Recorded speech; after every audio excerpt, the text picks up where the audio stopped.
Take off your hats while we do the Pledge of Allegiance. And there's a flag right behind the wall in that corner over there. So. Okay. I pledge allegiance to the flag of the United States of America and to the republic for which it stands, one nation, under God, indivisible, with liberty and justice for all. Okay. Thank you. As it turns out, there's supposed to be 5 of us. We need at least 3 for a quorum. I don't see 3. So we won't be voting on anything tonight. We did a call to order and pledge of allegiance. The roll call is Bert Caldwell. Callie Orton. I lost my pen. It's right up there. Ah, great, thank you. Okay. And so we can't approve the minutes, we can't approve the agenda, but we're going to use the agenda anyway. So, are there any announcements, public announcements of anything not on the agenda? And as you all know, we have multiple opportunities to do this. So, Judy? I'd just like to invite everyone to perk up your park on Saturday. It's cleanup day at Hellgate Lions Park. We're going to be painting, doing some safety enhancements, and general cleanup. And it starts at 1 o'clock, lasts till 5. You bring your bodies and work gloves. I don't know about these. And we'll provide the work, the pizza, the drinks, and door prizes. So it should be a fun day to get to meet some people and do a little community service. And that's at 1305 Hagelin Drive over in West Riverside. Anybody else? Okay, then one of the shorter ones. The announcement, we've got a grand opening of the Confluence at Milltown State Park on Saturday, June 23rd. Just want to keep that in everybody's mind. That's, I think for this area is a big event that the park is finally opening. You know, that's great. We're going to have a park. We've got 2 speakers tonight, and we don't have Christopher, we have Bob. Is Bob here? From the Montana Department. There you go. Am I up? You are up, sir. All right, let me make my phone for you here. All right, well, thanks for inviting me out here tonight. My name is Bob Bozen. I'm the district construction engineer for Montana Department of Transportation for the Missoula district. And I've brought Matt Straub is with me. He's the project manager for the Bonner Bridges project, and Sarah Noble is with Big Sky Public Relations, our PI firm. So just wanted to come out, give you kind of an overview on what's going out there and answer any questions that you may have. I guess everybody's aware of the project. We're replacing 2 structures on I-90. The big impetus for the project, kind of some history, I guess, going back, everybody knows Milltown Dam was taken out. Those structures were built to span a reservoir, not a river like we have now. Several years ago, the Corps came in and tried to perform some remediation work to stabilize the piers that are in the middle of what's now the river. Didn't work as well as what they had hoped. We ended up with some large blocks of concrete in there. I know everybody's seen them, but to give you an idea, they are, Matt, correct me if I'm wrong, I think they're 20 feet by 30 feet, 24 feet by 30 feet by about 14 feet tall, so pretty close to the size of this room. So some substantial amount of concrete in there. It's caused some scour underneath, and it's a hazard for the boaters and floaters that are going through there as well. So 2 purposes for replacing them. One is the scour issue that we have with the stability of the bridges. The other is the safety of the river users. So we actually had been working on a project out there for several years, trying to figure out how we were going to fund it was the issue, because the reservoir was removed as part of the Superfund process. Corps of Engineers did the remediation work, but the final correction we couldn't find any other partners to help us pay for it, so it had to be funded with transportation dollars. In the process of trying to figure out where we could find the right pot of money or a pot of money to cover the cost of it, we had multiple projects going on in the area. One of them got delayed, and we were able to take money from another project, plug it in. It filled the hole where we had a funding source, so we were able to move it into last year's funding. Actually, we obligated the money last year. It's a design-build contract, so we've hired a design-build project's one where we don't have the final design in place yet. When we go forward and let the contract, instead we hire a consultant firm, in this case Morrison Merrily, and they're partnered with a construction company, which is Frontier West. Frontier West, thank you. Just forgot the name there for a second.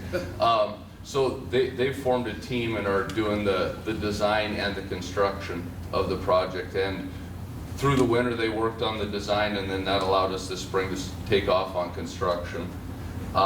As you've seen, we've got traffic on the interstate in both lanes of travel are in what's normally the westbound lanes. And we've torn the eastbound structure, got the deck off it. The beams are gone now. I've been out there for a week or two. There's one span of beams left. One span still to remove. The plan is we will get the eastbound structure completed this summer, have it open to traffic. We'll return interstate traffic back to the 2 lanes each direction through the winter, and then next summer we'll do the other side. We'll put traffic over on what will then be a new bridge, and we'll replace the upstream bridge.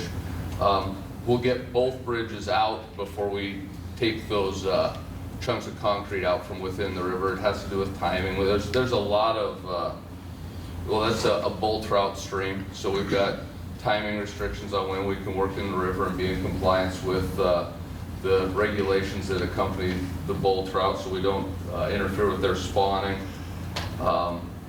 So in construction, I guess, like I say, it'll be going on through the next 2 years.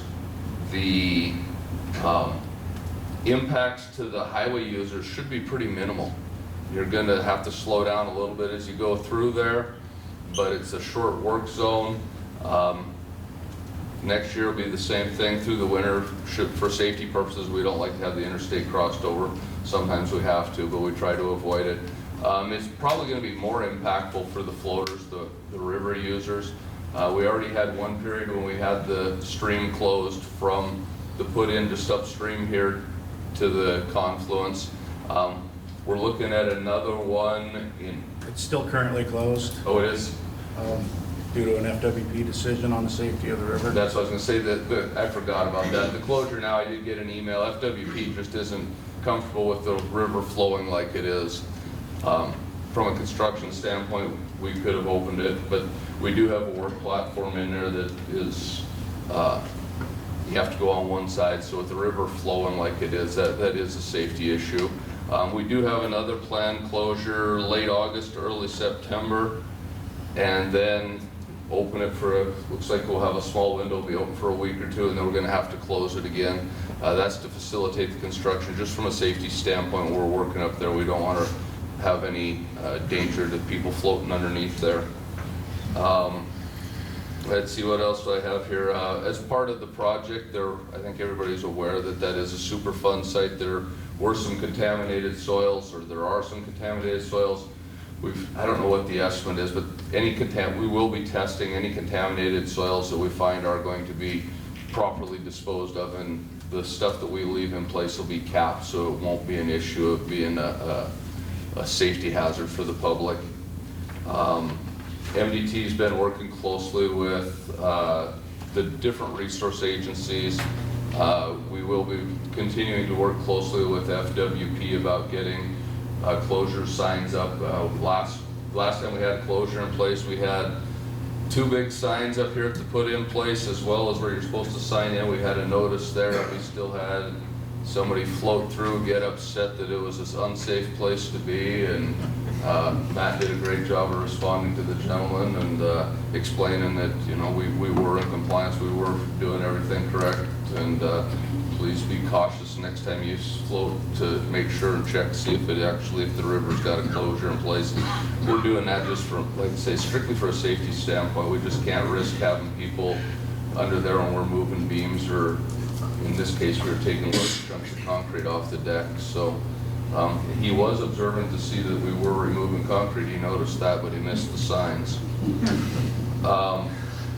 And as part of this project, MDT is working. We've hired Big Sky Public Relations, that's Sarah's company that she works with, to help us let everybody know what's going on.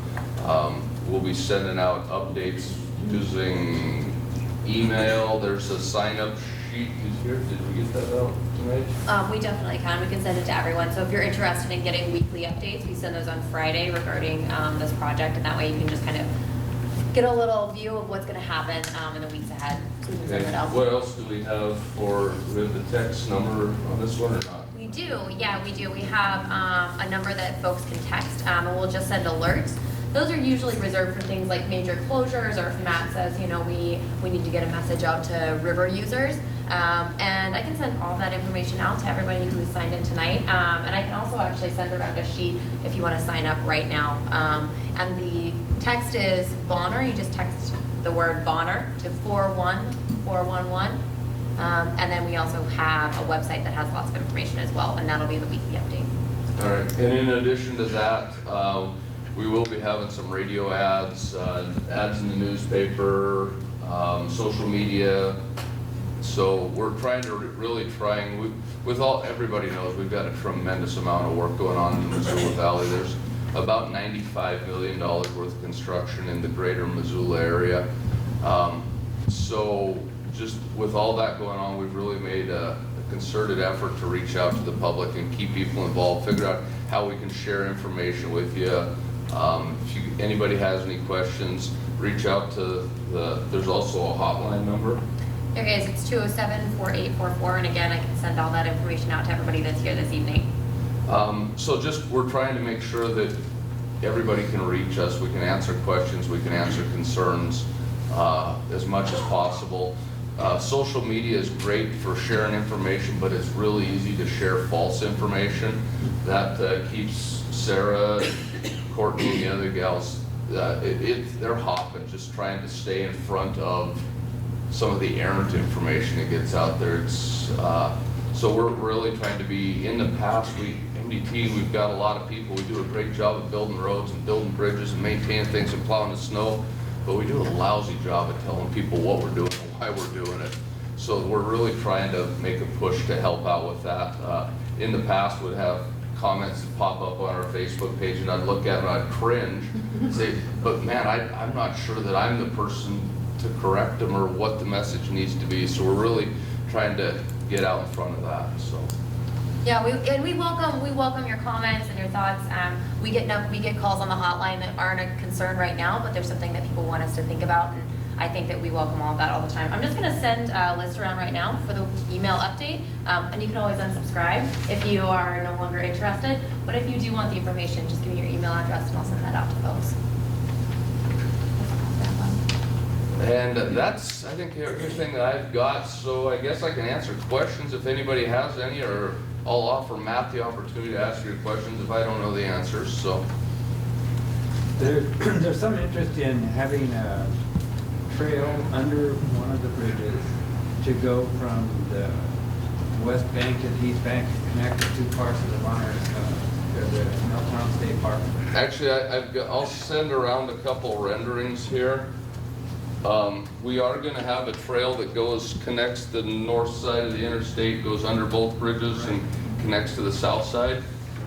So this would be a trail under a bridge that would connect the confluence area of the Milltown State Park with the upriver portion. Oh, going.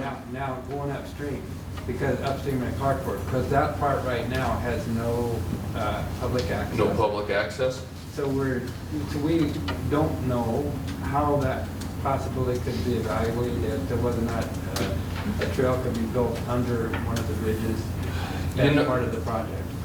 As part of this project, it couldn't. I have no funding source whatsoever. That's a substantial project to put that walking bridge in. Definitely not insurmountable, but substantial.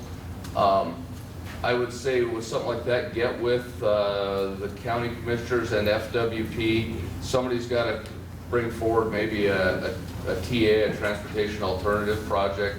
FWP might have something that they can do to try to connect the two.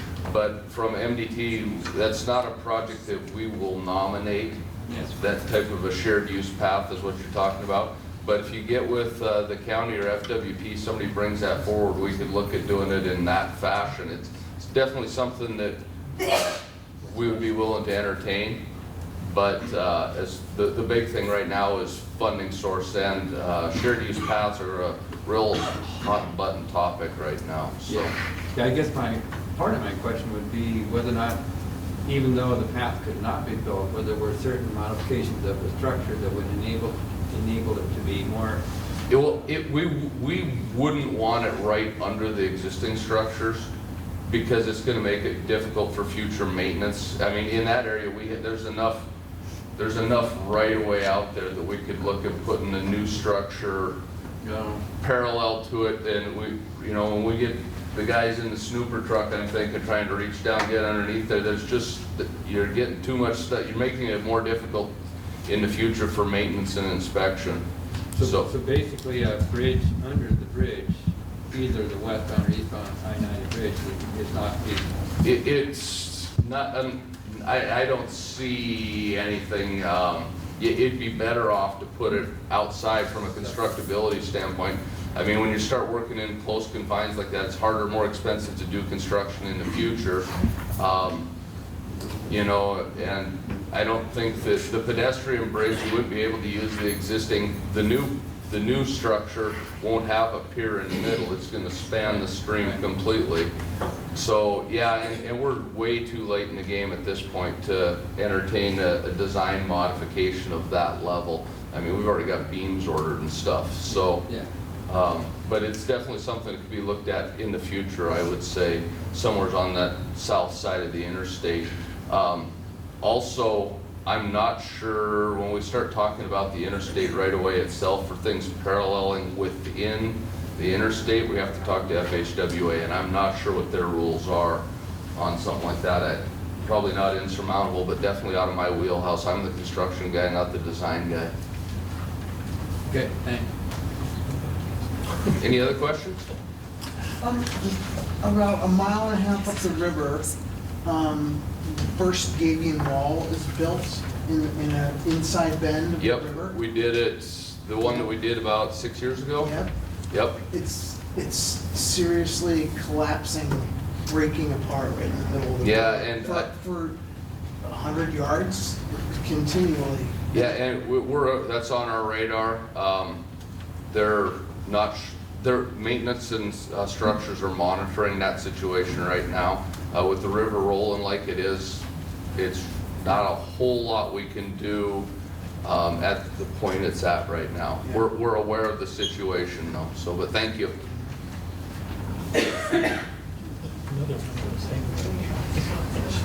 Just two things. One, if you'll notice, I've been abandoned, so you're stuck with me. From MDT, I've got a drawing up here with some cars that are pretty much scale of the double roundabout that's going in at Van Buren. Oh, okay, great. If you guys want to look at it after the meeting, it's up here. It's fairly large, okay? And then I've also got a photograph of the bridge that he's talking about from the overlook across the Clark Fork. So you can see a little bit of what they've done. This is from last week, so it's a little behind. Any other questions? What do you do with the beams that you took out? Do you know what? Yeah, the short end spans were salvaged by the contractor for use in like work bridges and construction activities. The big, longer beams were cut up for scrap. They're just too big to manage. So you cut them in place? and then- Well, we picked them, we cut them into pieces, set them on the ground, and then cut them into more hollowable pieces. That river's raging underneath those cranes out there. The river's going pretty good. Man, Yeah, it is still closed. Please tell people it is still closed. And I think you we're fit under pretty, it. yeah. be tough. Well, there was what, 7 feet of clearance? Yeah, there's about 7 foot of clearance under our. Just don't work stand bridge. up. It's just with the condition of the blocks and basically the storage high water that we're having, it's created a dangerous situation. And we're a little distracting. Yeah. Not that we're impeding, but we're distracting to river floaters. All right, well, thank you very much, and if anybody's interested in Van Buren and stuff, I'll stick around afterwards and we can discuss roundabouts or any other projects too. Thank you. Thank you, Bob.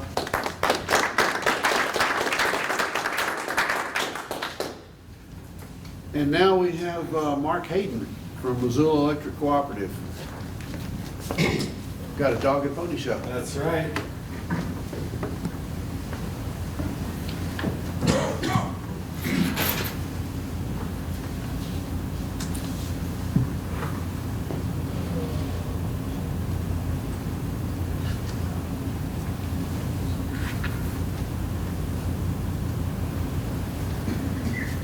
All right, well, good evening.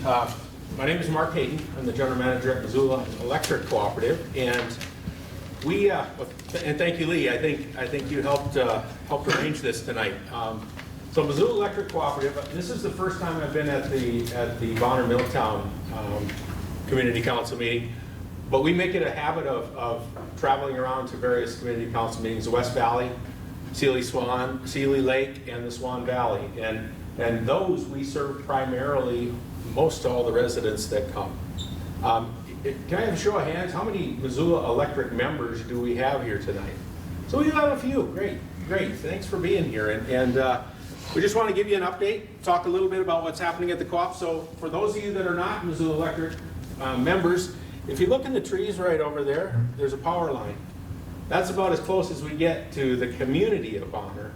The first account we have running up the Blackfoot is Kettle House Brewing in the amphitheater. We added those a year ago. So once you get beyond that, we serve everything up to Goat Creek, near north of Condon, about 7 miles from Avon, about 10 miles from Lincoln or so.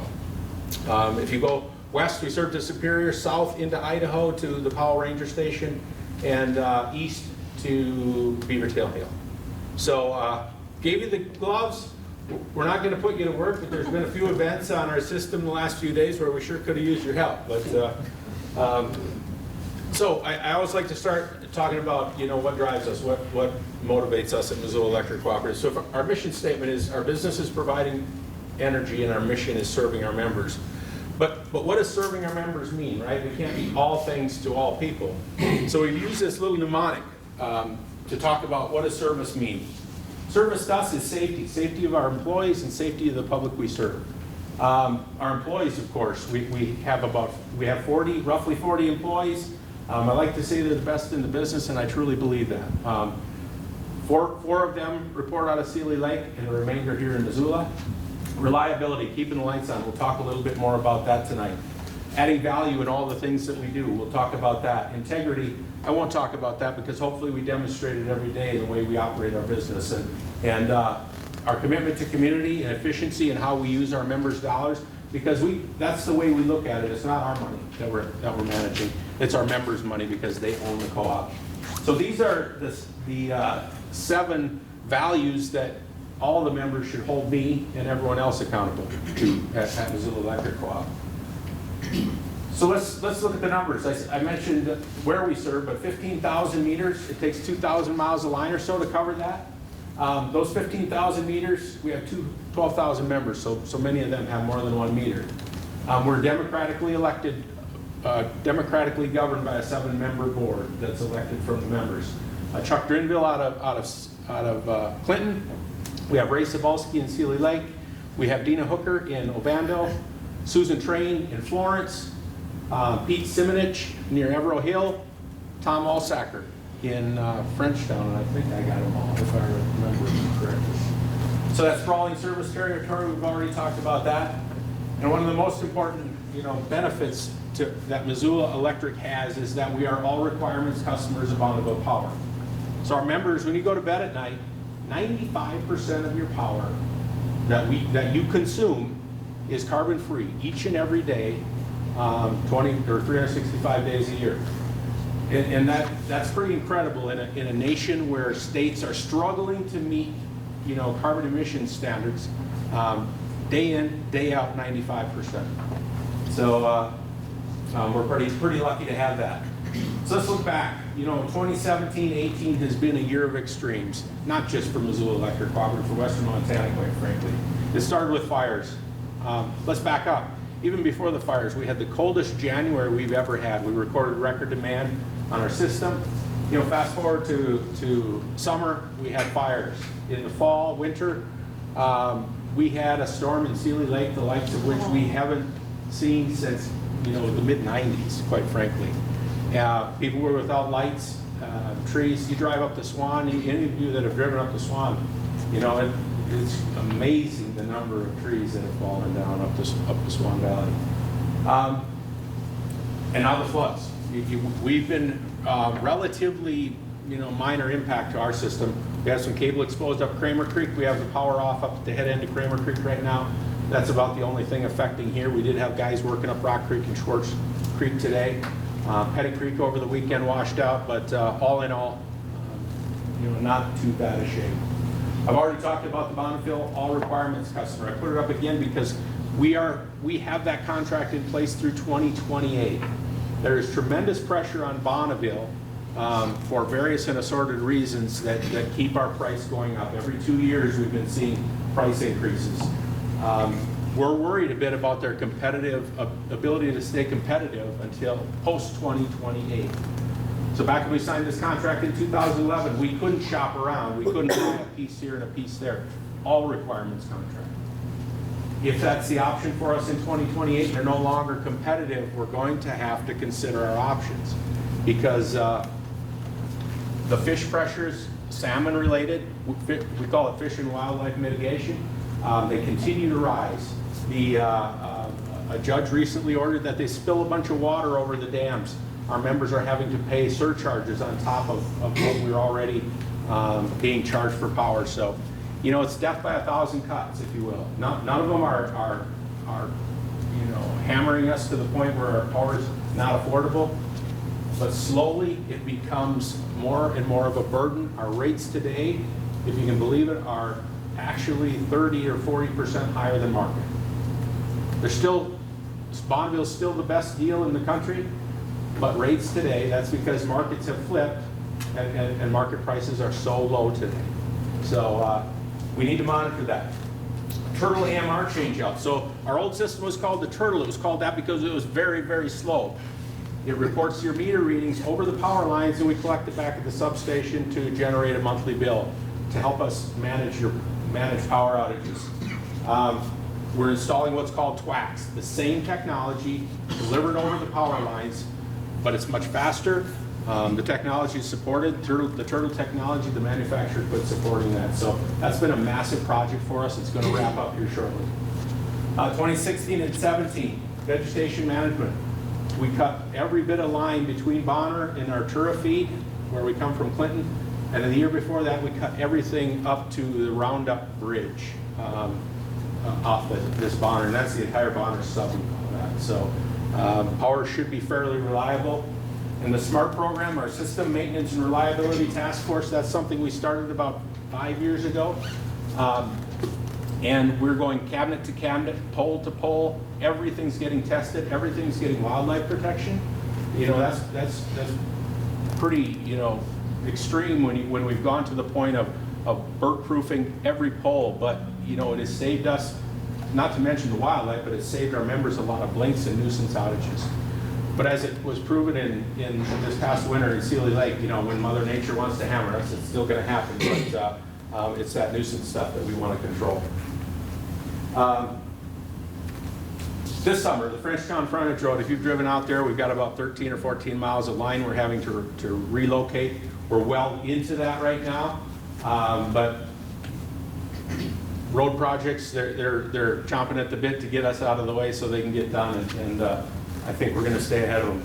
We're continuing that vegetation management west of town this year. We're working up Huson 9 Mile, we're working out in Tarkio, and we are working down in Florence. Finalizing that TWACS, we want to bury about 4 miles to finish up Highway 12. That was started when the big loads were coming through. We have a number of spots where the mega loads, once they quit going through, we've been trying to get approval to bury the rest of that line. If you drive up there, it looks kind of crazy. You know, it'll jump up for a mile, underneath the ground, up for 3 spans, down. It just does that about 5 times up and down that highway. So we just want to get that buried and in the ground. And then that SMART program will continue. Our commitment to community, I talked about that. We have $15,000 of scholarships we give out each year to the youth, and about another $55,000 we give to schools for electronic equipment and that sort of thing on our system. Last year we did $10,000 to the Helmville Grandstand project. We partnered with Blackfoot, who did another $10,000, and Energy Partners, our propane subsidiary. We own half of Energy Partners, so I hope if you buy propane, you support Energy Partners, because if you do that, you're supporting your co-op. So we gave the United Way Wildlife Relief Fund, and just last week we delivered a check to the Potomac Community Center for $5,000 because they're trying to do some renovations up there. So we're proud of that. I'm going to kind of wrap it up here with the last couple of slides, and then I'm going to turn it over to Dan Rogers, my manager of member service, to talk just about some of the energy efficiency things we're trying to do. But we built a community solar array in Lolo in 2015. You know, that sold out rather quickly. It was the second community solar array in Montana. We sell the output of panels to our members. That sold out rather quickly. And shortly thereafter, we partnered with the Frenchtown School District, and put an array on top of the Frenchtown Elementary School. That was the first utility school partnership in the state of Montana. And that one sold out rather quickly. We held back some panels, but we were able to sell those immediately when we opened those up. So we're actively looking for a third site. I think we found one, and we'll just leave it at that. But you know, we do these smaller projects, 50 kW, 51, 54, and we're hoping to do a third one here very shortly. So with that, Dan Rogers is the manager of member services, and he'll talk a little bit about other things going on. So one of the commitments that we made just recently, or that we're renewing, is this commitment to service excellence. So basically trying to drive a higher level of service for our members. This 2018 member engagement plan, that's basically my job at the co-op as a member service manager, is driving member engagement. So when we talk about member engagement, we're talking about, you know, not just communications, but just kind of all those touch points that we make with our members. One of the ways that we are going to be doing that is we're actually going to be starting to offer member classes to the members of the co-op. Kind of information nights that we'll host there at the co-op. Things like tech night, you know, kind of this Internet of Things, all these new kind of gadgets and so forth that people are looking at putting in their home and may not know exactly what they do and how to use them. I also do the energy efficiency, so we're going to be doing kind of an energy efficiency 101 for members who kind of want to know and have always been afraid to ask, I guess. We're going to do one on power supply, so kind of, you know, where we get our power from, and kind of unwrap some of those mysteries that people might have about you know, how that power gets to their house from where it's generated. But you know, one of the things that we did just recently that we've launched is we did put out a new website in September of last year. You know, websites, it's kind of tough being a co-op because you know, you wear a lot of hats and stuff can get kind of dated, and that was sort of what happened with the old website. And it just happened that our web hosting company came along and said, hey, you guys are, you know, you've been a good account, we'll go ahead and just migrate everything over. So we got this fancy new website, and it's been really good. It kind of put a little bit of reality check on us of how you do kind of have to freshen these up every so often. But for the members out there, if you've used the website, we hope that you find that it's a lot more useful now than it was. And if you haven't, we'd ask you to check it out and give it a try. But some of the other things that we'll be enhancing is we do offer a Smart Hub, which is a account management platform online. And that paired with our meters, the new meters, we'll be able to actually show a lot more accurate data. So for people that really want to track their usage, they can get down on a daily basis and kind of see what's going on out there. And another thing we're doing is we're trying to roll out this fresh approach to member service. So the way that we've done that is really through cross-training. So we're basically trying to minimize the number of handoffs that our members get, whether they're calling in or coming in and doing stuff over the counter. And so we've been cross-training with other departments, and people have been coming up, and it's been a real good learning experience, and we hope the members really are seeing the benefit of that. And energy efficiency incentives, always a popular, probably our most popular member engagement is handing out a check to the members. And we'll talk a little bit more about that. This just kind of a look at sort of a mock-up of what our website, it's a little bit different right now, but you know, the goal of this was basically to get all the, you know, maybe top 10, top 12 things that people come to our site for right there on the front page, which that's where I say, you know, our site was a little bit dated because they had to kind of dig. So we're getting a lot of positive feedback, and we hope people are enjoying it. If you look in the bottom right, this is actually a new tool that we launched right around New Year's, which was when kind of everything went to, you know, where in the outage realm, and it proved itself really useful. People were able to, you know, go on their smartphone and sort of see what was going on with outages and see where people were working, and it was pretty nice because, you know, you get a lot of calls from people and they think they're the only ones with their power out, and we can direct them to this map and you can see the whole, you know, this from like Bonner East, and then, you know, all of Sealy and Swan Valley were just sort of lit up on there like a Christmas tree. So made it kind of nice to be able to show people that. But back to this energy efficiency, you know, we do have a really strong program. We've returned a lot of money. The money for energy efficiency is actually, it's baked into the rate. So when we buy power from Bonneville Power, they take a little bit and they put it in this kitty called energy efficiency, and the only way we can get it back to our members is for them to do energy efficient upgrades and so forth, and then file them for rebates. So Bonneville works on a fiscal year, October to September. So for 2016-2017, we returned just about $390,000 to members in one form or another through the EE rebates, and that's in commercial, residential, agricultural, and industrial sectors. We've actually returned, or we've saved, our members, I should say, have been responsible for saving over 2 million kilowatt hours, I should say, which is huge. I mean, that's a big effort for people. And over the course of our entire program, we've saved about 19 million and returned 2.7 million in rebates. So if you are a member of MEC, I'll just put a pitch in. If you have any questions for energy efficiency, please give me a call because I can help walk you through, you know, heating systems, lighting, what there might be rebates for. You know, we have a number of different calculators we can help estimate savings and so forth. And we still do offer free energy audits if that's something that you're looking for.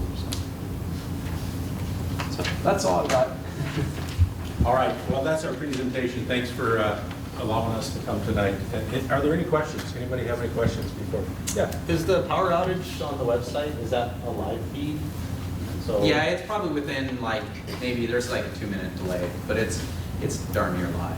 Yeah. Yes. Does the electric co-op offer net metering for residential? We do offer net metering. Net metering up to 10 kW is automatic. 10 to 50, we take it to our engineer, but generally with board approval, we will go up to 50. But that was a recent change. Generally, we've stuck with the 10. But, you know, we just need to make sure that if somebody's citing 50 kW out at the end of a line, you know, that the power's not flowing, our devices work properly on the system, so that's all we ask. Yeah. Anything else? So on your energy meters, how granular can you get with the data? Is it generation on hour? Can you extract hourly data or just daily? Yeah, you can get hourly. We actually can see hourly on our side. We've been told we can drill down as far as 15 minutes, but it's just so much data that the most we've ever tried is an hour. But even hourly really does help with our members. We've troubleshot a lot of high bills with people just over the phone, so it's been very nice. Or trying to develop a load profile for alternative energy is really helpful. Yeah, it's just much more accurate data, and like you say, the granularity is great. So Alan, you're hitting on a point that, that's going to be, once fully deployed, and we can start now, but the data that we receive from that will help us educate ourselves regarding rates, regarding, net metering and community solar rates. Because if we can lay that load curve over production curves to see what that net benefit is in the shoulder hours of the day when we're peaking, that'll help us develop rates that actually credit the value that there is in the systems. Yeah, you mentioned the Internet of Things that allows us to connect things from the high level down to the smallest device, maybe even in our homes. Is there a connection through the meter to home devices? No, the meter is, it's strictly proprietary, and it's all, over our power lines. So there isn't really the option to do that. Most all of the Internet of Things type devices are Wi-Fi based or cellular based, and we really would need to keep it there because part of our requirements through different federal regulatory agencies is that we have to protect through cybersecurity protections. We have to protect our members' data and our data as a utility. So we really have to keep that connection between the meter and the co-op. We have to keep it secure, so we can't really use it for double duty. What we do display on like the smart hub for people to be able to look at their bills, that all runs through third parties, so it's actually cloud-based, and it never actually touches the devices and the servers that operate the meters. So.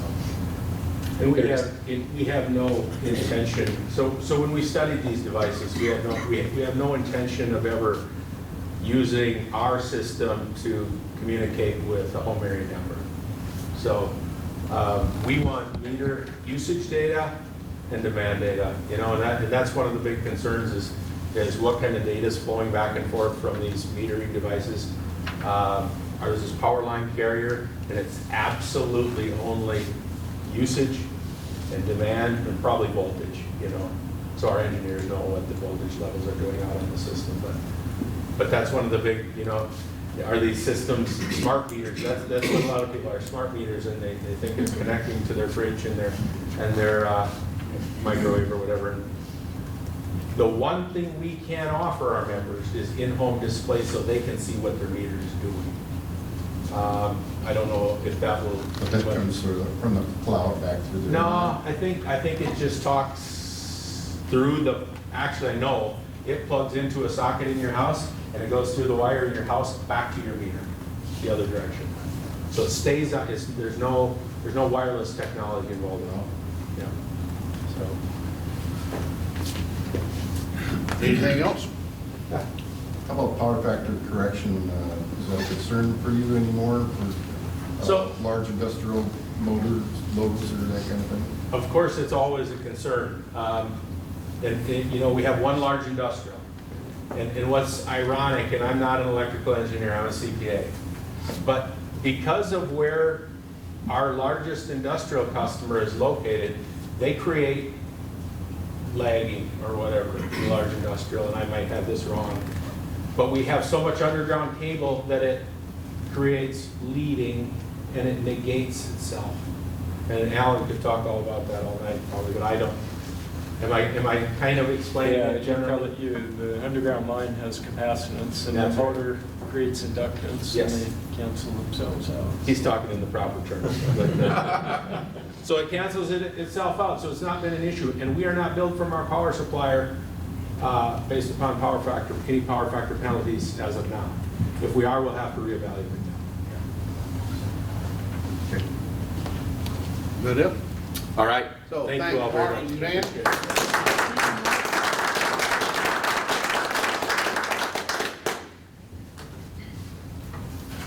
Could you turn the lights on, please? Oh.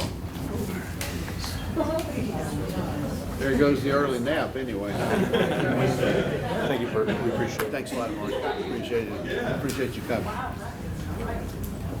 Bouquet period. Judy? You got a bouquet? Oh, I have. Oh, you, okay. I'd like to offer a bouquet to the Bonner Milltown History Center and Karen Vogel's first grade class. They had a tour of the History Center and it went really well with a lot of activities for the kids along the way, and looks like it will come up every year, and so we're kind of looking forward to repeating that. So it's a fun day for the first graders at Bonner School. Okay, anything else?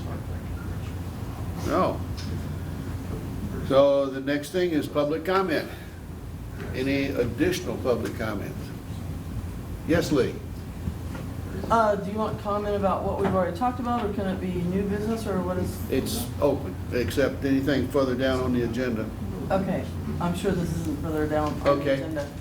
I would like to make an announcement. They're going to be presenting a documentary film called The Era of Megafires. It's playing up at the Potomac Community Center for their Wildfire Preparedness Day, and it's a excellent documentary that helps explain the history of wildfires, what we've done in the last 100 years, and what are options going forward with what we can do about mitigating fuels on our property. It's going to be starting at 6 o'clock and goes to 8 o'clock. They will have a barbecue and a panel discussion. It's put on by the Montana DNRC, the Potomac Greeno Fire Department, the Blackfoot Challenge, the other agencies up there that are working on that.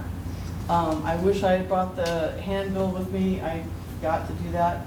But I urge everyone, I know that we're really concerned with flooding situations right now, but I also know that these flooding situations lead to a real vibrant growth of foliage, and then when we suddenly don't have rain in the summer and it all dries out, that's prime fuel for the fire season. So this is a really good film for you guys to be looking at and paying attention to if you're doing any fire mitigating on your property, have any concerns. We all live in this rural district with forested area. It's a real prime concern. I hope that you guys can carpool or take the time to get up to Potomac and see that Date at and the time Potomac again? Community Center. What was the date and time again? May 22nd, which is next Tuesday, so it's a week away, Right? from 6 to 8. Thank you. Where is that at? It's at the Potomac Community Center.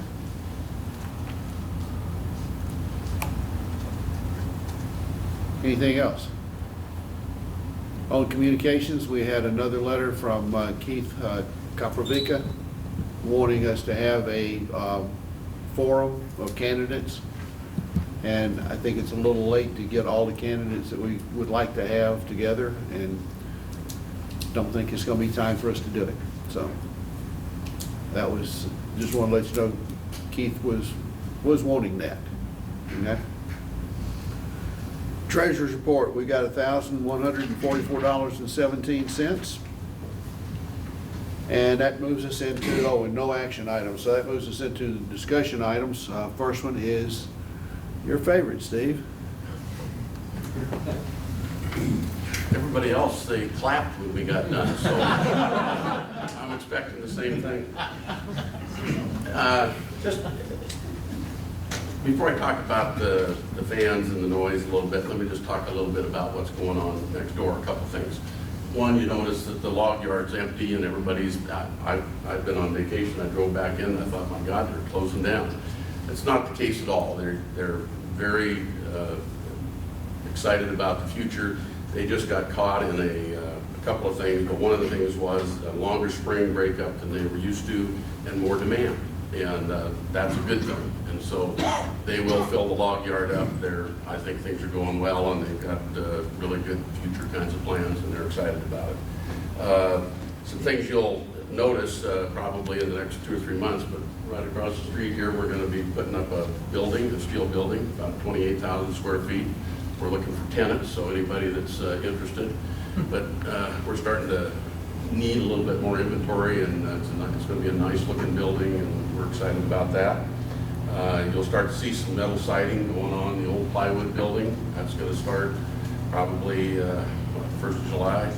1st of July, and on the edge of the old planer building, you know, there's some scabs there where the wind blew off, and got a letter from somebody last year telling us we got to fix that. Well, we've been wanting to fix it, and the problem is you can't get the same stuff, so we're going to have to take some siding off of one part, put it on there, replace that siding, but that's going to happen before too long too.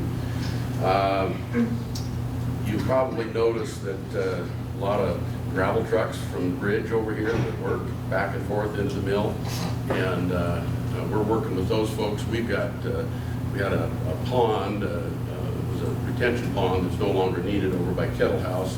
We filled that in, worked out a deal with those guys, and so they're bringing some of that gravel over there, and then they're also going to bring a lot of gravel over and store it, and then be able to return it when they need to, and we'll end up with some of that. But worked out a nice deal with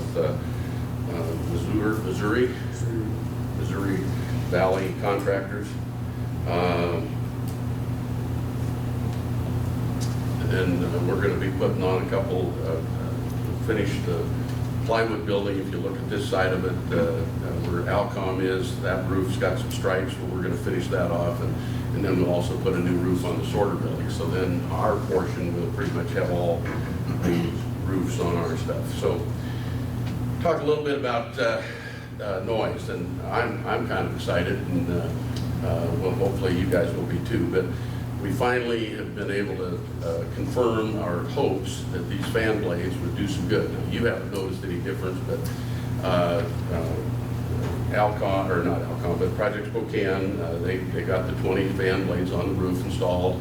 We were able to bring over Sean Connolly from Big Sky Acoustics in Helena, and we were able to look at those and test them, and it looks like, this is me talking, and I'm going to ask Sean to maybe answer some questions and speak a little bit, and then we also asked Alan Veronic with CTA Architects. He's been hired by and engaged by Project Spokane to do some consulting as far as maybe figuring out ways to make the operation that they've got more economical and more efficient and that sort of thing. So I'll let them talk for just a little bit, but I'll just give you my experience. I was up on the roof, I had my little noise gauge, and I went up to a fan on the far end of the building down there that's a new fan blade installed, and I ended up an average sound of 85 decibels, which is a lot, but I went to the old fans and it was 95 decibels.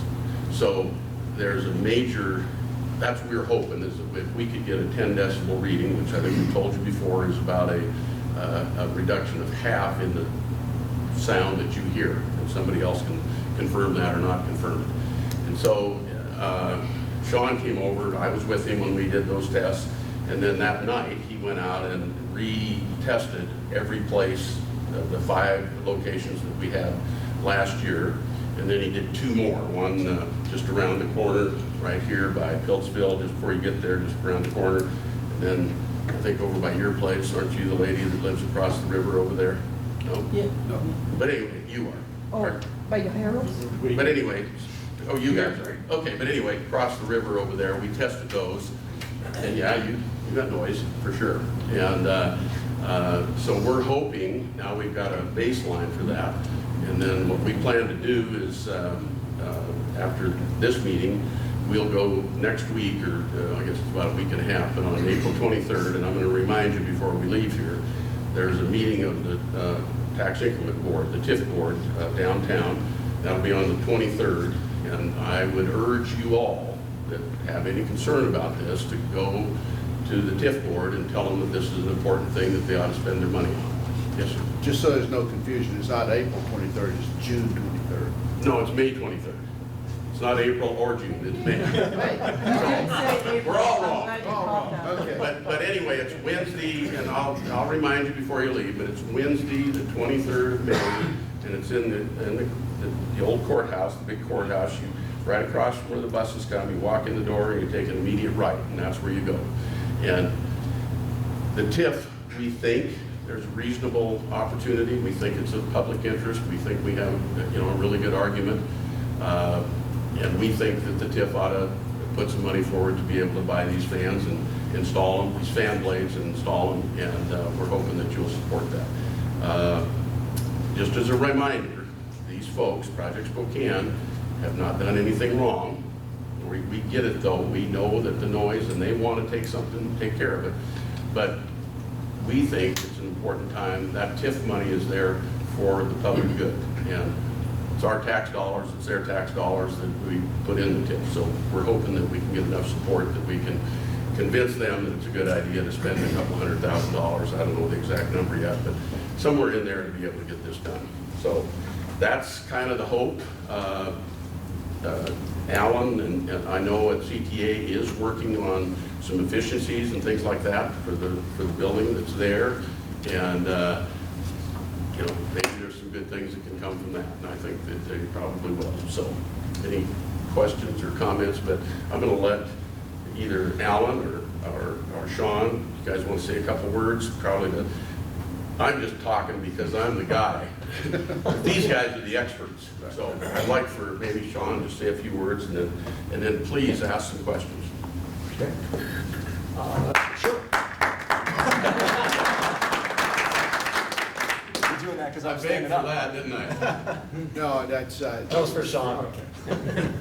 No, like Steve said, my name is Sean Connolly with Big Sky Acoustics out of Helena, and they hired me like a year ago. So back in June 2017, I came out, ran around the roof to try to actually quantify and measure what we were dealing with, what everyone was complaining about, and then also measured at 5 locations down and around here and then up the valley a little ways. And now that they've replaced the 20 fans with the new fan blades, they had me come back last week and do it all over again. Like Steve said, I got up on the roof, and literally if you stand in the right spot between 2 sets of fans, there's 20, the 20 new fans are over here. Literally you can now kind of sit there and go, it's definitely not these that are making a noise anymore. It's all coming from over here and from over there. Just the fans with the old blades on them. And it's really impressive. I mean, the annoying point that people have made repeatedly is like, it sounds like an airplane. That's the tone that is very specific to those fans. These new blades essentially drop that by, like Steve said, about 10 decibels, which in normal person terms means it's about half as loud as it used to be. And that's even with the effects of the other 100+ fans up there on the roof that I was measuring as well. So it's positive, it's really impressive, and yeah, if you have any noise-related questions, I'd be happy to. Sean, I would say comment about the frequencies, the 125 and 250, and Sure. just give them an idea about that. Sure. So, Acoustics 101, we'll start there. So just about every sound that you hear is made up of sounds at individual frequencies. It's kind of like if you shoot white light into a prism and the rainbow comes out the other side. Each color is light at a certain frequency. Sound acts the same way. This tone that these fans put off at 200 hertz, a little lesser at 100 hertz, it's very distinctive because of the types of blades that they are in their operating conditions. It's a propeller, that's why it sounds like an airplane, right? And it puts out that tone, and your ear is geared to pick up on that very quickly, and it's really annoying. No questions asked. Similar sounds, but a little higher pitch could be, it's a whistle that gets your attention because it's a tone. It's a lot of sound energy at one particular frequency. That's what these old fan blades are doing. The new fan blades reduce that tremendously, if not eliminate it, but we'll see how that turns out. Yeah. Does that answer your question, sir? Yes, it did. And that wasn't even planned.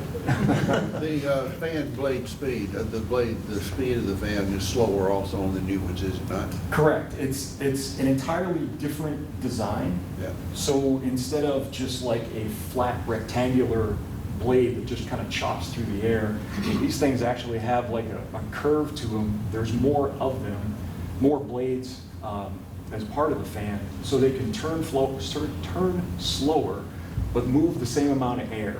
And it's between the two things, moving slower and changing the blade itself, that's where the noise reduction comes from. Question, when's it gonna be quiet?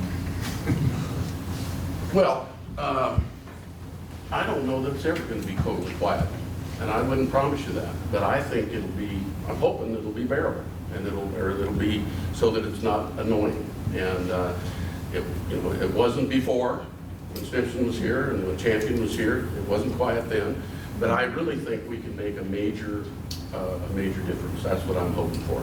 And the idea is, if we go to the TIF and they approve it, we can order some fan blades, new fan blades. They'll probably come in about 3 weeks after that time, and then there'll be another, because they just can't produce, 450 fan blades in a short period of time, but they will. So we'll start with, and I would say by, Jason, end of summer, middle of summer.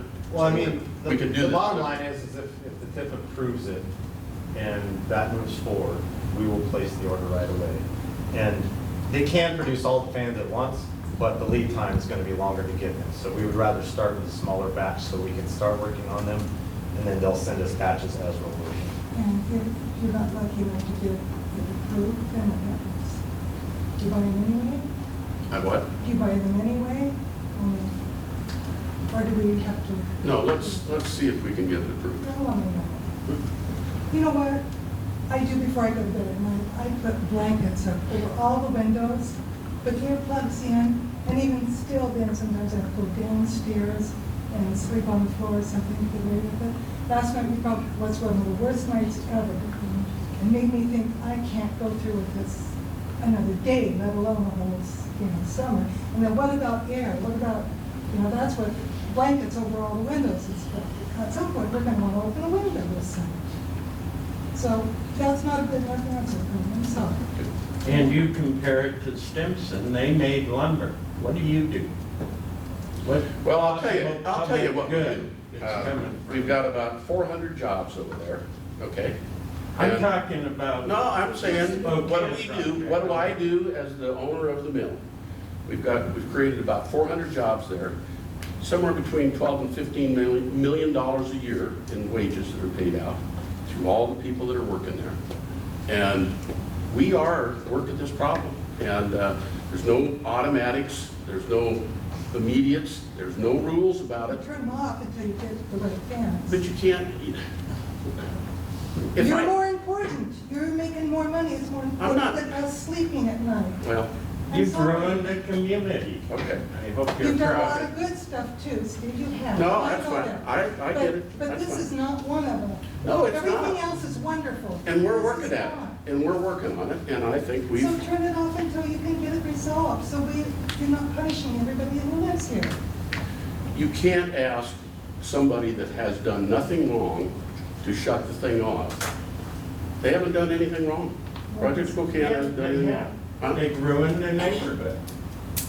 Well, We can't listen to the wind rustling the trees. We can't sleep at night. well, That's wrong. I'm sorry. It's not right. For no practical good. You don't produce anything. We're not talking about all the other businesses. Except money Not for this two one. guys that have enough money. Which two guys you talking about? I don't know. Spokane. It's not a major employer. It's down for the Bitcoin money. So they're not producing something everybody needs. They're producing something for all the money people have. And that doesn't even matter. I don't care. Really. I don't care what they do. Just don't mess with my life so much. Last night I almost went down to a motel. How many nights can I do that? Well, all I can say is we're going to go to the TIF, and I think we have a very good chance. And if you come and tell them what you just told me tonight, is how important it is to you, I think that they will fund it, and then we'll immediately start ordering new fan blades, and we'll get them installed just as quick as we can. Well, I hope you do on the other hand. Is that taxpayer money? Why are we hoping with our taxpayer money for? You didn't put any money in that TIF. I don't even know what it is. It's true. I don't. Okay, a TIF is a tax increment finance district. All the money that's in the TIF has been created by Project Spokane, all the businesses that are just on that site. They're the only ones that have put that money in the tax fund. They're the ones that put the money in. Just your business is a put it in, and then you want That's to right. take some of it back up. Some of it's ours, money that our taxes have increased, but Kettle House, they're paying taxes, they built a deal. There's several, all the businesses that are over there have increased the value of the site, and therefore the taxes go up. And that's where that money comes from. So I guess I'm just still wondering if you don't get it, and I hope, you do get it, if you don't get it, where you go, is somebody going to make the investment themselves so that they can all go on with their lives? I would think probably somebody will. But Anything, I think we got another question over here. You commented that you tested right by my house. Was that before or after the fans or both? before or after what? The fan? The new fans? 20 new fans? It was after the 20 new fans, but the 20 new fans, and I think, I don't know if Sean alluded to it or not, but all the locations that we tested were the same. The 20 new fans, fan blades, didn't change your house or anybody else's house, didn't do anything. And we've got a report here that shows that. It just didn't do anything. So I But haven't, the fact that I haven't noticed any change is not. that's not unusual. Well, 20 Because I fans have- out of 450 is less than 5%. So you're not going to get a lot of change. But you do acknowledge that there's quite a bit of noise right by my house. Well, I've got the report here, and when we get done, I'll show her, but maybe I'll let Sean show it to you, just he can explain it, I probably can't, but we can show it, because if you're the one across the river, yeah, we can show you exactly what it is. Yeah, I live right by Harold's. And, I have similar concerns that she does. That's all I hear all night long and for most of the day. And it's very frustrating. I agree. I'm sorry. Although when a concert goes on, I don't hear a peep. I don't get that. I don't see how you can have a rock and roll concert here and fans here and you don't hear a peep and you hear that nonstop every day, all day It's long. because of the 125 and the 200 to 250 hertz. That's what that sound is generated, and that's that high pitch that you hear. But I mean, a rock concert's way louder. I'm sorry, I've got a little bit of a background in this too. And it's not the volume and it's not the rock and roll, it's an entirely different frequency. It's like dogs can hear sounds you can't, Yeah. okay? There are sounds that you hear more prevalent than other sounds. And rock and roll is a volume thing, it's not necessarily a frequency thing. Because I'd like to hear it. A lot more than those fans, a lot more. than those We got any additional different questions? fans. You said that it would drop to 85, is that what you said the new fans would be about decibels?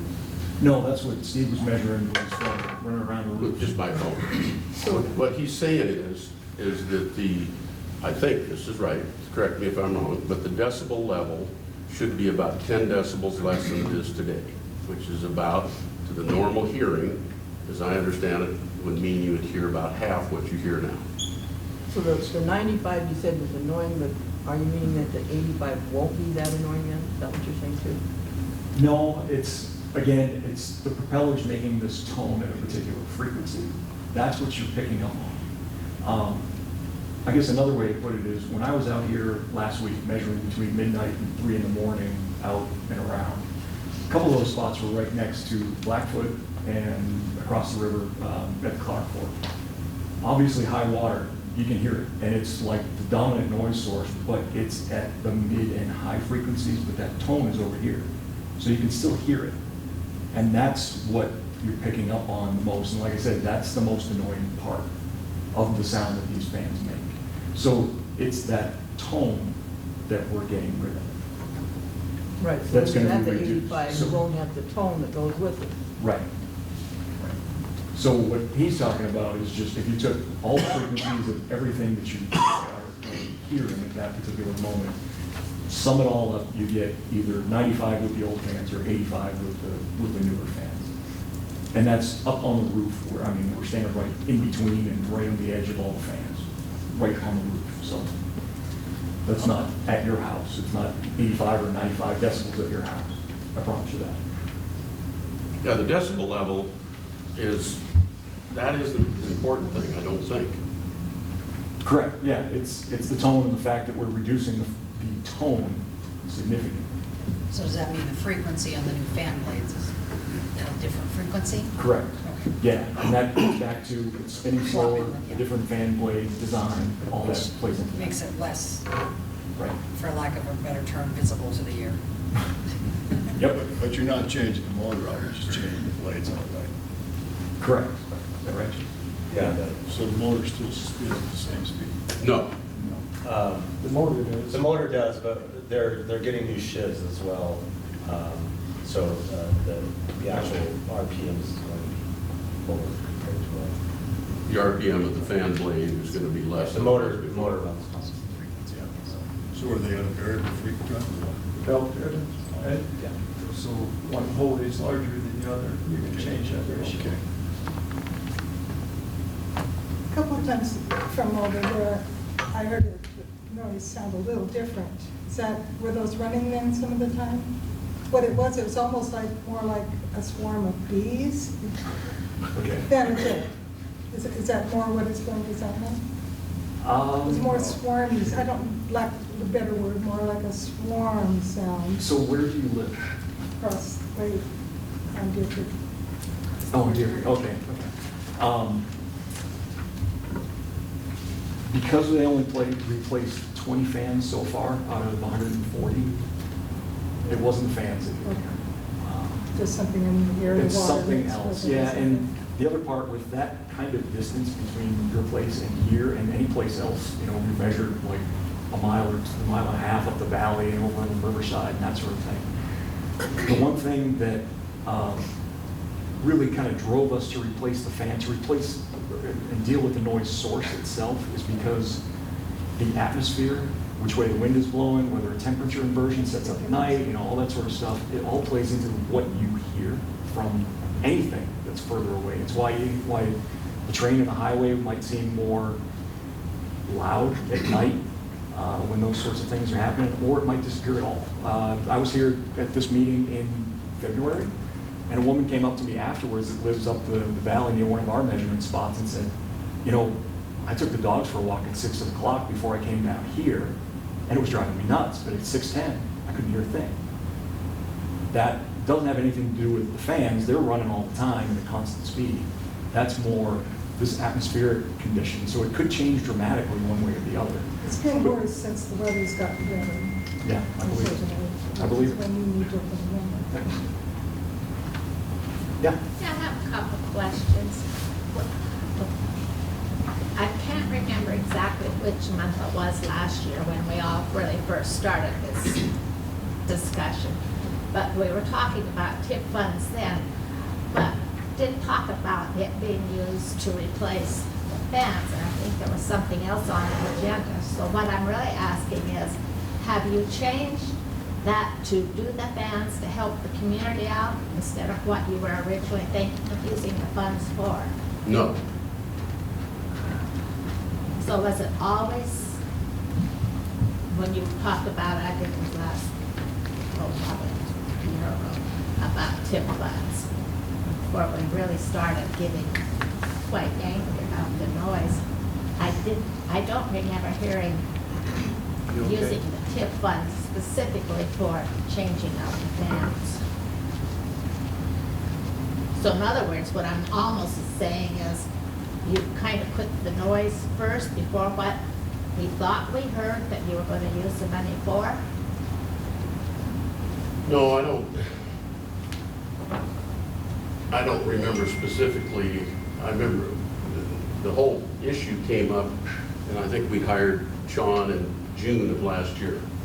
And so the issue had probably come up in May or something like that. And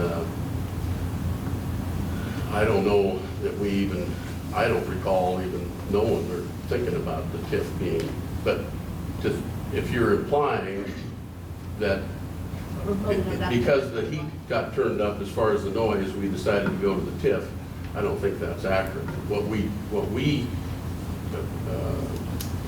The reason that after we hired Sean and we figured out that maybe we had a solution or a partial solution to the problem, then we tried to figure out, well, how are we going to pay for this?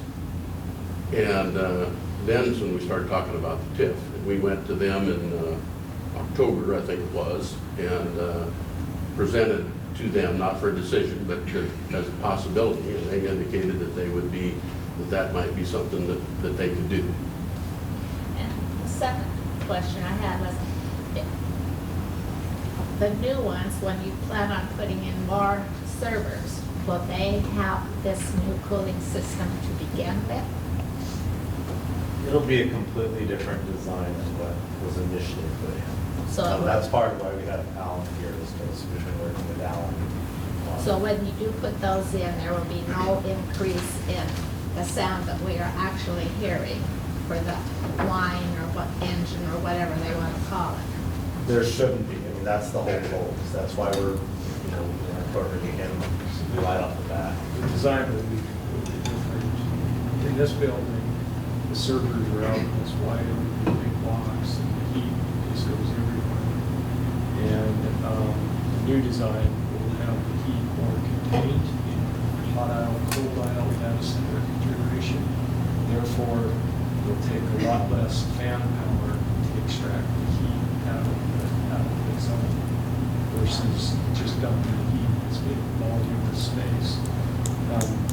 I guess I'd like to also mention that, Project Spokane's been doing a tremendous amount of testing interior to the building in addition to the exterior.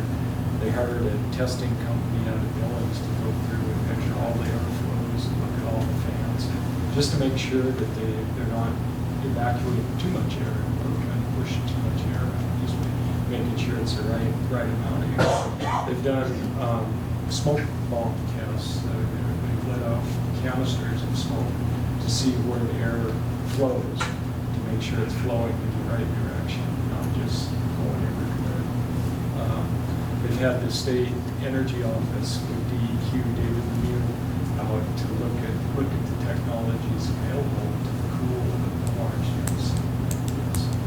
And through some of this testing, they've come up with a plan to contain the hot air in a better fashion so it can't be evacuated. So they're diligently working on more efficient ways to operate the building. So is there going to be a new building to replace the old one, or in addition to? This is a new way of doing things that's going to be in addition to the old one, or is it going to replace all, are you going to replace all the old stuff? We're still studying the best. We're taking a very hard look at the very best option for mitigating noise. We'll get Sean involved from the very intimate, or the very start of the design. Taking down the acoustics of the fans. And I have a third question, probably only half, but if you put in the new ones, the new servers, is Northwest, because kind of since we got Mark here, will Northwest be able to supply you the power, or are you going to have to see if you can get power from Rural Electric Co-op? Northwest Energy. And they have enough way things are now to supply Yes, them? they do.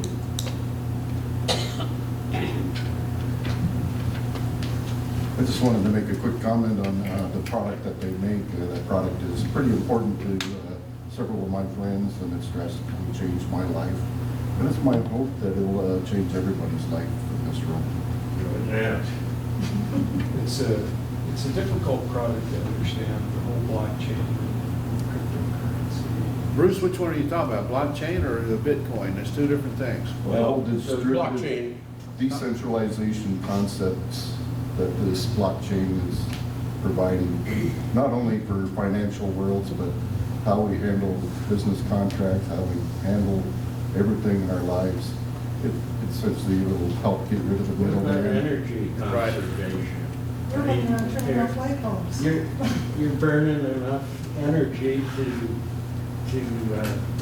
service, I believe, 5,000 houses.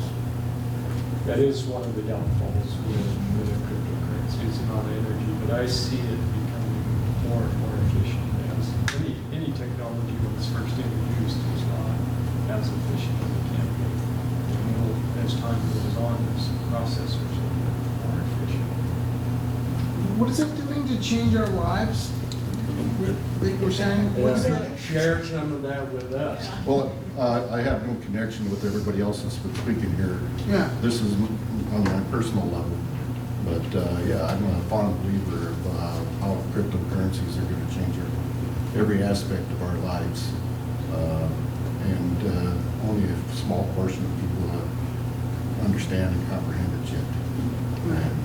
And I think in a few years that we will all have an idea and comprehend. I'm going to have to break in here. I think we're into things not on the agenda.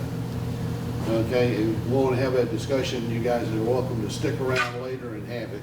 Okay, Lee? I do have one question. I was here for the February 5th meeting, and as I understood it, I could be wrong, and correct me if I am, but were you talking about expanding the operation that you currently have, which is what, approximately 450 fans? You were talking about enormously expanding that. Am I correct? We've never, there's been a lot of talk, but we've never talked about how, I'm sure they will expand. That's what most businesses do, they grow. But Okay, I we've thought never, you had there's been specific- 55,000 servers, somebody's thrown that out there. That is not, There's a lot of rumors going around about how big or how fast or any of that. Well, I was here when I heard it. Right, well, there was somebody out in the crowd that said 55,000 servers, and that's a number that popped up on one of the many, articles that's out in the media.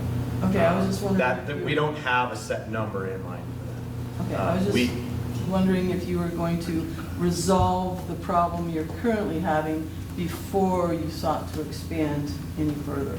So again, that is what we're trying to do, is resolve the problem of these fan blades with the current configuration that we have. And like we were just talking with Alan, our future design for any expansion that we end up possibly doing will be a completely different design that it's not going to be anything like the old So design. noise won't be an issue on your further expansion. Right, that's what we were just talking about, that, we would be hiring Sean Connolly again to just make sure that whatever designs we have, we're mitigating those issues as good as possible. So. Yeah, Lee, that was... We do not want to cause any more issues. I mean, trust me when I say that. I mean, this is not fun for me either. That was the quiet little question and answer session that was going on over there a few minutes ago, was about that whole expansion topic. Okay, and I missed it. Sorry to interrupt you, but... Oh, that's okay. How many servers are there now? In the building, around 12,000. How many? Around 12,000. 12,000. Yeah, so if we support you guys and, with the TIF money and it all goes through the way you guys are hoping it will. So once you get all the fans replaced, if it doesn't do what you were anticipating it would do, or to the extent that you thought it would, then are we just kind of back at square one? Or are we like, oh, well, we tried, so as good as it gets? Or, do you see what I'm saying? Because the TIF money will have been spent and hopefully it's gonna work, but if it doesn't, then, what do we do? Or where does additional funding come to pay for any tweaks that need to be done? You understand what I'm saying?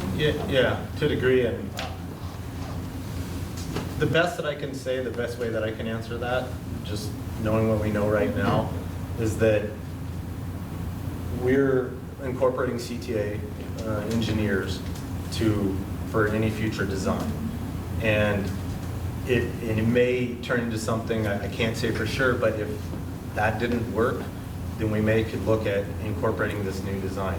Part of the issue is that this is something that runs 24/7. So when you're down, we're going out of business, so to speak. So again, we have extremely high hopes of this fan blade design working. I know I didn't make the last meeting that you guys had when my kids had a guitar concert that I had to go to, but since the previous meeting that I'd been to 2 months ago here, I had gotten up on the roof myself, which was the first time I'd been up there, and literally stood beside the old fan and the new fan. And obviously this is me coming from being there. It was a night and day difference. The old fan, you could feel like a vibration in the air. the new fan, you just didn't. And I think that's that tone that, he's speaking of, that everybody hears. I have extremely high hopes of the fan blades working. And if they don't, I mean, we're trying to be good neighbors as it is. We're completely legal in how we are, but we don't want to have issues with the community. I'm a local Montana guy. I'm not some transplant from out of state or anything like that. This has been a huge opportunity for me to take this job, and so this is very important to me.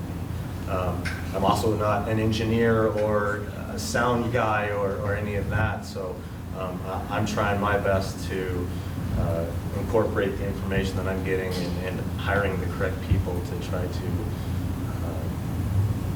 just have a good community between all of us and try to mitigate these issues that some of these people have. I'd add to that a little bit, just a comment. We're going to see a difference. There's going to be, I think, significant difference. And you're still going to hear something. But what I'm encouraged by is with Alan's team, they're trying to figure out not only, I mean, it makes sense for them to, if they can figure out a way to make this operation more efficient, get the heat out of there easier, better, and do it quieter, it's better for everybody. And I can't speak for them, but I think if they figure out a configuration that works, why wouldn't they, it would seem to me, and I'm guessing they probably would, go back into the original and maybe reconfigure that. And so that it's... That's kind of what I was saying. So that we just couldn't do it all at once. It could be It would better. have to be stepped out. So. But if you're thinking that you're never, ever going to hear this again, I don't think it's going to happen. There's going to be some noise, but I don't think it'll be as annoying, and I think it'll be significant when we get these fan blades changed. Okay. I think that Project Spokane is going to continue to work on it to solve that problem. It's been a beneficial discussion, but I think it's gone on long enough. If you want to stick around and have some more You're the of it boss. after the meeting, I'd appreciate it. Fine. And we've got another speaker here for a short speak. I hope short. Yeah, we'll keep it super short. Okay. Andrew's I get to go after Steve. Andrew's No going one to talk wants to hear about anymore. needs assessment. Go ahead, Andrew. Okay, He's been following me, right? yes. So Andrew Hagemeyer, I'm with the Missoula County Community and Planning Services, the planning department. We're working on our land use map update. I come to every meeting and tell you that we're working on it. We held a series of 5 workshops back in April. One of them was here in West Riverside. We also had the online participation tool that was on, trying to get ideas about where people's values are and what people value in the community. We've closed the online participation tool. We're kind of working through the public input that we've gotten so far, and what we're hearing that is in Bonner, in Milltown and West Riverside, that people are generally, the things that people value are that the connection to the natural amenities that you have here, the rivers, open space, things like that. But you want to see better connections, especially to the open space or a lack of maybe public access points. In terms of development, you like the connection to the industrial connection and that heritage you have. You'd like to see the mill site continue as an industrial site. For commercial uses, what you said was, I'm just giving you a review of what you guys said at the open house. You'd like to maybe see some more commercial use down across the bridge, maybe like some sort of town center, maybe things like a market, a grocery store, more restaurants, things like that. Things to serve your local community, not like a regional shopping center necessarily. You're okay with some more housing in the neighborhood. It'd be great if you could get a mix of housing that would allow people to stay here through their whole lives. That's kind of what we were hearing here. East Missoula is very similar in terms of what they're looking for. And generally what you all said about the community as a whole, this corridor, I-90 east of town or west of town, you think that would be a good spot for housing, commercial, industrial development. The North Hills, keep it open space, things like that. So what we're doing right now, that's kind of the quick recap. What we're working on right now is we're trying to really hone that input that we've heard into some ideas. And then we're going to have another series of open houses in June. So it'd be the second and third week of June. We're planning to have these meetings. I think we would probably have one in West Riverside at the barn again, probably the third week of June. And what these, unless you want to have it during your community council meeting, which I don't think you do. No. Yeah. So what these meetings would do, they would present the information that you gave to us, what your values are, and where you want to see growth and development in the future. And we would basically be affirming that what we're hearing and affirming that we're headed in the right direction. And if we need to, make changes. So it's more input on what we've heard already. So, and then we can start actually developing that future land use map over the course of the summer. Any questions about what's going on? Yeah. If we're on the emails for these meetings, will we get email Yes. up to date in time for them? Yes, you will. And I hope to send out another postcard, except this time use the actual mailing addresses and not just property owners. Hope reach more people. So yeah, you'll get an email from them. They'll also post it on their Facebook. We'll try to get advertising in the newspaper. We'll try to get some articles written in the newspaper about them. And so this would be an open house. And so you could come for 10 minutes, you could come for an hour and a half. You come in, you check out the information, you talk to the planners, you say your piece, and you go. So much less time commitment than the 2-hour meeting from before. Anything else? We'll hopefully have a quick update at the next meeting. I won't be able to attend, but we'll at least have, Get somebody. yeah, something. Yep. All right, time for a public comment. Like we haven't had a lot already, but yes, Judy. I'd like to remind people that if you weren't able to go to the Sealy Lake Candidates Forum, it is available on MCAT channel 189, and that's how Gary and I watched it. You can watch it on your computer, you can plug it into your TV screen and see it on a bigger screen if you want to. So even though we're not having them here, that doesn't mean that we can't have access to it. So. Thank you. I would say that the Bonner Council was responsible for MCAT covering the Sealy Lake. That should be okay, because it's very good. Good, good. Yes, sir. I just want to say from the community council, thank you for bringing MCAT up there for the forum. I appreciate it. Our pleasure. We even tried to pay for it and they wouldn't take it, so. Okay. Anything else? We've got another meeting on June the 11th at 7 o'clock right here. And since there is not a formal meeting, there is no formal closure, so you can go home now. Thanks. Anybody that didn't sign the sign-in sheet, please do. It's up there on the table. How you doing? Good. How you doing? Good. How you doing? What you doing? Hey,